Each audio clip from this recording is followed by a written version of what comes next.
tayo ngayon sa Peking Dawis. Nag-site viewing po tayo ngayon guys sa new project sa primary home, which is the Royal Palm Bohol.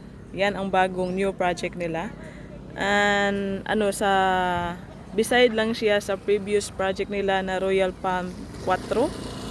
So, I will show you yung new updates sa sa ongoing construction nila. As of now, wala pang model units, pero gagawa daw sila ng model units as soon as possible. Ang ginawa muna nila yung road right sa gate going to the units area. So, yan ang area guys. Napaka-peaceful ditong tirahan.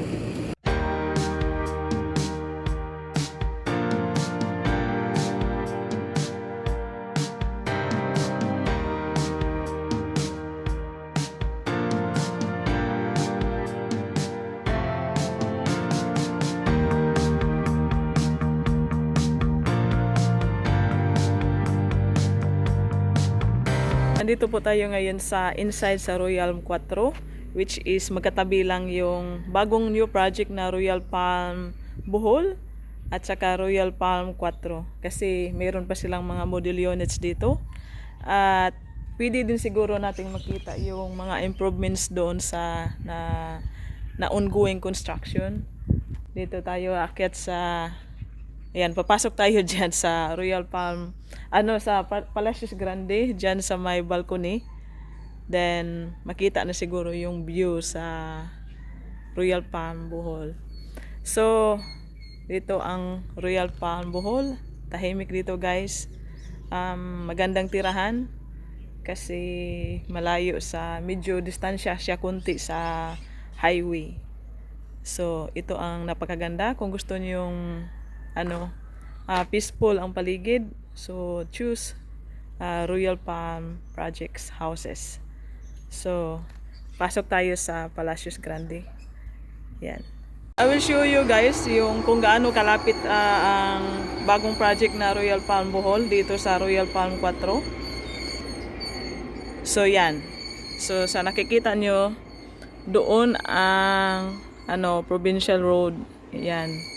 Siguro mga ilang 100 meters lang siguro ang road right niya papunta dito. Ewan kung saang banda yung gate, basta hindi connected yung gate sa provincial road na yan. Parang katulad din sa Royal Palm 4 na medyo may papasok pa na road right na siguro 100 meters. Then yan ang bank house sa mga workers ata. Yan. Then, nag-fence na sila from the road. Yan, may fence na. Ang bilis. Grabe. Ito ang napakaganda sa primary homes. Ang nila. On time talaga sila mag-deliver sa mga units. Then, about sa mga model houses nila guys, new model houses, i-post ko lang dito yung yung bago nilang design, mga new houses design nila. Medyo magkaiba yung design sa labas dito sa Royal Palm 4, the previous project nila, kaysa new project nila ngayon. Yan. May fence na rin. Ewan kung saang banda ang yung mga model houses na i-build nila. Mag-build pa raw sila.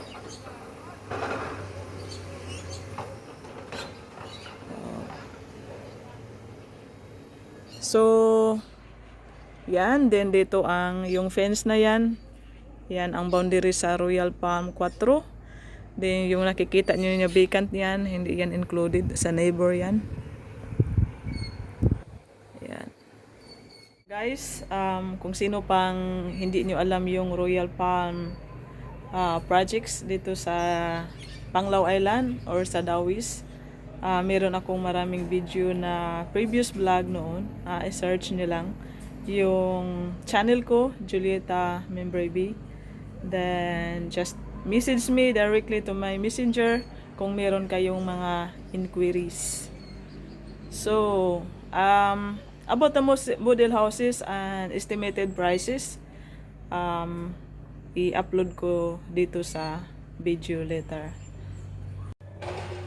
So, ayan guys. So, dito sa front ko, nandito ako ngayon sa N unit sa Hermoso.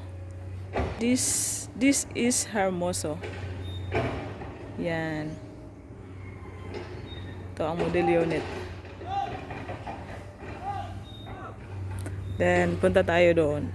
Kasi parang iwan ko makakita tayo dito sa kabila. Ang taas sa fence kasi. So, may banghouse na rin doon, no? Ayan. Sa mga trabahante.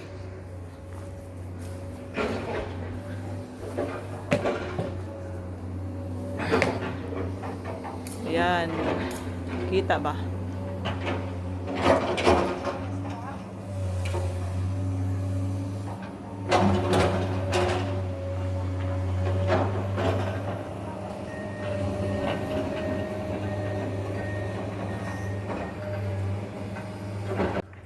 So, that's it my vlog guys. Sana na-visualize nyo yung area dito sa bagong project.